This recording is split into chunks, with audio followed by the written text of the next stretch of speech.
notre dernière entreprise du jour, Scaling Up, une société créée il y a 1 an qui accompagne les PME dans des missions temporaires pour les aider à gérer leur croissance et leur développement. Avec nous sur le plateau, sa fondatrice, Nathalie Champonnet, bonjour. Bonjour. Alors présentez-nous brièvement votre activité et votre parcours qui a conduit à ce projet. Alors, effectivement, j'accompagne les entreprises en fort développement à gérer et à optimiser leurs étapes de croissance. Ce qui m'a conduit là, finalement, c'est une longue expérience chez Ikea où j'ai occupé les différents postes, que ce soit à la direction des achats, à la direction du développement de produits ou bien de la supply chain. Et j'avais affaire à beaucoup de petites entreprises, des PME, qui présentaient un avantage concurrentiel finalement pour le groupe, mais qui ne savaient pas trop comment s'adapter et comment travailler avec un grand groupe comme le nôtre. Donc j'avais besoin de les accompagner et j'ai fait ça pendant de nombreuses années. Quand j'ai quitté le groupe, eh bien, je me suis dit qu'il fallait que je fasse perdurer cela parce que finalement, on a un tissu industriel qui est très riche en France et en Europe. Un tissu industriel qui se développe aussi, et l'on a souvent à faire face à des dirigeants qui sont un petit peu perdus, notamment lorsqu'ils sont en phase de développement. Et alors, à quel stade de développement et de quelle manière intervenez-vous dans les entreprises, dans les PME justement?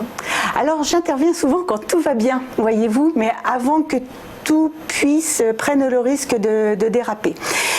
J'interviens au moment où vous faites face à des entrepreneurs qui bien souvent ont créé leurs entreprises eux-mêmes, qui se sont développés, qui gèrent tout. Ce sont des gens qui sont très opérationnels finalement, et à un moment donné de leur croissance, ils ont testé un petit peu à droite à gauche divers produits, divers services, ça fonctionne, ça marche bien, mais ils doivent commencer à déléguer, ils doivent commencer à s'organiser, ils ne peuvent pas investir partout, et c'est là où finalement ils ont l'impression de prendre des risques et de ne pas savoir où aller, et je les accompagne à ce moment-là pour les aider dans leurs décisions. Et alors, quelle est la durée moyenne de vos missions?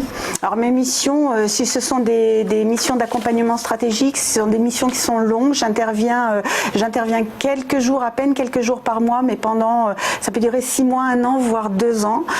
Si ce sont des missions opérationnelles, c'est plus précis, mais ça reste des missions longues d'environ 6 mois, oui.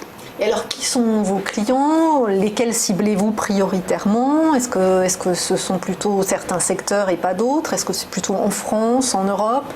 Oui, alors pour l'instant c'est plutôt en France, mais je suis tout à fait capable de travailler sur l'Europe et l'international. Vous l'avez fait chez Ikea? Je l'ai fait chez Ikea pendant de nombreuses années, où j'ai effectivement habité dans de nombreux pays pour être proche de ces petites PME.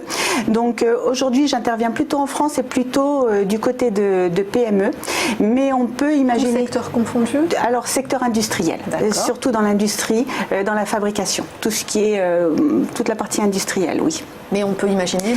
On peut imaginer des ETI ou des entreprises, des groupes qui finalement vont décider à un moment donné d'arrêter de sous-traiter et commencer à fabriquer, donc qui font un investissement fort dans des lignes de production, un domaine qu'elles ne connaissent pas forcément, et là je peux les accompagner également.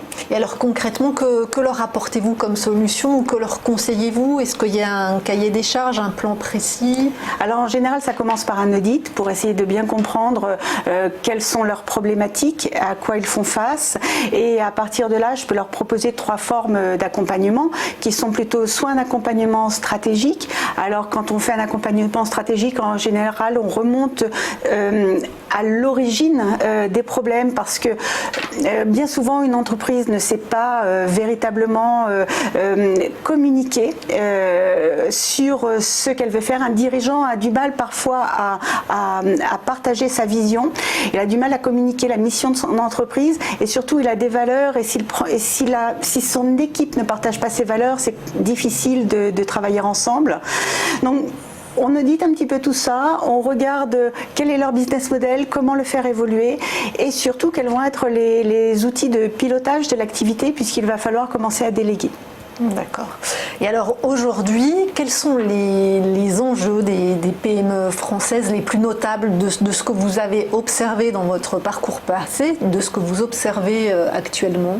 Alors c'est la réactivité. Véritablement aujourd'hui, et surtout lorsque l'on parle à des industriels, sont des personnes qui font des investissements lourds, qui sont rentables à moyen et long terme. Or vous avez une société qui change, vous avez des marchés qui bougent beaucoup, et lorsque vous devez investir, vous vous dites mais dans 6 ans, 8 ans, est-ce que mon marché sera toujours là? Que voudront mes clients? Qu'est-ce qu'ils feront? Et finalement, c'est risqué. Poser ces questions. Comment? Est-ce qu'ils ont raison de se poser ces questions? Oui, bien sûr, ils ont tout à fait raison de se poser ces questions parce qu'effectivement, le marché bouge, mais pas seulement le marché. Également, les personnes, les collaborateurs que vous prenez avec vous, les choses changent. Les personnes que vous prenez aujourd'hui sont des gens qui ont envie de travailler. On parle beaucoup de bien-être au travail, on parle beaucoup d'épanouissement. C'est plus qu'un métier où l'on veut, gagner de l'argent. Et finalement, vous avez besoin d'avoir les deux, savoir sur quel marché vous allez aller, quels sont les marchés que vous allez attaquer et ceux que vous n'allez pas attaquer, quels sont vos concurrents et qui seront vos concurrents de demain parce qu'ils n'existent peut-être pas, et qui va vous accompagner dans cette aventure. Et alors justement, est-ce que vous avez des concurrents? Vous êtes nombreux à intervenir sur ce segment-là particulier de l'aide aux PME en croissance? Alors oui, bien sûr, vous avez pas mal de coachs sur le marché. Tout à fait. Je pense que ce que j'apporte un petit peu de différence, c'est d'abord une longue expérience à la fois au sein d'un groupe international, mais aussi d'avoir pu travailler avec des PME. J'ai moi-même j'ai participé au CODIR justement dans ce grand groupe qui était Ikea. Dans leur partie industrielle, vous savez, ils ont des usines et on a eu la chance de racheter une usine et de devoir la faire grandir, cette usine. Donc je connais à la fois les enjeux finalement des partenaires avec lesquels vous allez travailler, mais aussi quand vous-même, quand c'est votre propre usine. Et j'ai également, quand j'ai décidé de quitter le groupe, j'ai également suivi une formation chez HEC, de 2017 à... Quelle formation? La formation, alors un master spécialisé sur le management des unités stratégiques, un master spécialisé sur le management des unités stratégiques. Voilà.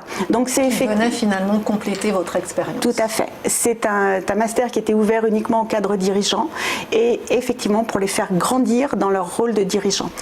Donc j'ai l'avantage à la fois d'avoir l'expérience et une formation tout à fait récente qui me permet de comprendre le marché tel qu'il est actuellement. Et alors comment fonctionne votre modèle économique? Comment vous vous rémunérez?